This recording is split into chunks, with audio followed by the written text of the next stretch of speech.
Hi friend, I made you a whole video of me making this for you, but it didn't come out very well. So I am redoing it. This is what it looks like. It's already made. It's just a can of diced tomatoes.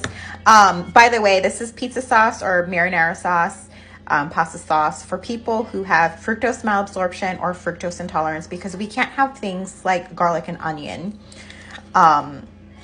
So this is can of diced tomatoes on the stove. Cook it down a bit.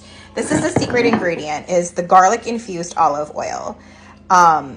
So it gives dishes garlic flavor without the garlic, essentially. And if you can't find garlic olive oil, you can put garlic in regular olive oil and let it steep, for like a week or two.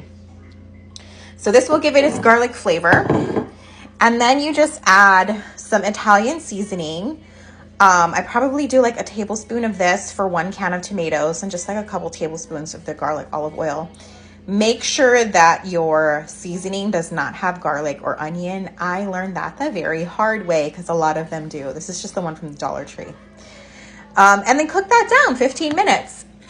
I keep mine in the fridge, and I put this on top of my sourdough pizza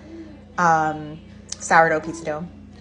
I do it a couple tablespoons for my spaghetti, and this does not hurt me. Tomatoes does have a little bit of fructose on it, but I am okay with just a couple tablespoons of this stuff. Everyone who has this condition can tolerate different levels of fructose. So try it out. Thanks for asking, friend. Bye.